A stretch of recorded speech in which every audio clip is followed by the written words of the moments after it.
En fait, le problème, c'est que si tu les laisses comme ça, tu les abandonnes dans leur mental. C'est normal qu'ils aient des résistances parce qu'il y a de peur, justement. Mais tu démontres d'être la bonne coach pour elles, du moins dans lesquelles tu ne les laisses pas dans leur peur. Le mental, bien sûr, il a envie de réfléchir et réfléchir encore et réfléchir encore. La vérité est, à quoi il faut réfléchir? Parce que si on continue à réfléchir, la vérité est qu'il arrive encore plus de peur. Et si, et si là.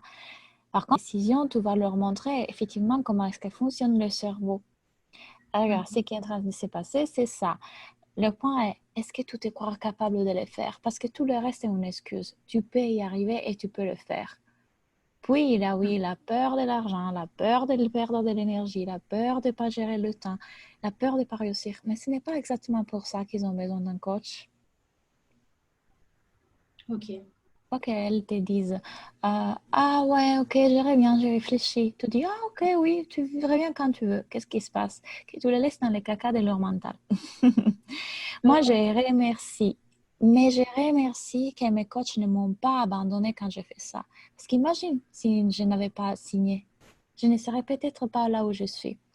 Alors, le point, c'est que sors de toi-même, de la peur d'être insistante, de faire du pushing, euh, sors de tout ça et dis-toi, si c'était ma soeur, si c'était une copine qui venait me voir et qu'il n'y avait pas question d'argent, etc., et qu'il commence à me dire, ouais, je sais pas, je vais revenir parce que si, parce que là, est-ce que tu la laisserais ou tu lui dirais, écoute, c'est normal d'avoir peur. Le point est, est-ce que tu veux le faire? Est-ce que tu veux croire en toi-même? Je vais te montrer que tu peux croire en toi-même. Et pour ça, et pour ça, et pour ça, il faut rééduquer ton mental, il faut rééduquer ton cerveau. Ok. Et moi, je suis là pour toi, pour ça, pour t'amener dans ce chemin. Et c'est exactement la raison pour laquelle il te faut dire oui. Mais sans pas du tout en faire de tous ces discours un discours de vente, mais plutôt de cœur. Mhm.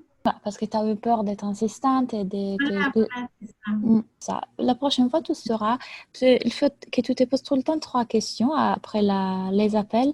Qu'est-ce que j'ai bien fait? Qu'est-ce que je ne Mhm. ferai plus la prochaine fois? Et en quoi je m'améliorerai?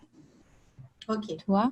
Dans ce cas, Ouais. bravo parce que tu es allé jusqu'au prix, tu es allé jusqu'à la fin. C'est juste la partie dans laquelle ils te disent, ouais, je vais réfléchir. Voilà, ben oui. Absolument, absolument. Voilà. C'est plus probable, effectivement, qu'il y a des gens qui viennent et ils disent, ouais, il faut que je réfléchisse, qu'ils te disent tout le temps oui. Plus tu avances dans le parcours, plus tu auras des gens qui te disent oui tout de suite. Tu Mhm. n'auras pas besoin. Et tu attireras des personnes qui sont prêtes, tu vois. Ok. Là, forcément, il y a encore ça à travailler, mais c'est super parce que ça te permet à toi de travailler la confiance en toi, du moins dans lequel tu les as en appel. Mais Mhm. tu verras que quand tu deviens capable de leur montrer comment le mental fonctionne, comment le cerveau fonctionne, ils vont se dire, ah ouais, effectivement, il me faut elle, parce que moi, je sais que je me raconte plein d'excuses pour ne pas avancer. Et elle l'a vu. Tu vois ce que je Ok. veux dire? Ouais. Ouais. Donne C'est, l'impression que je suis tellement confiante. c'est pas loin, hein, franchement, tu le dégages déjà. C'est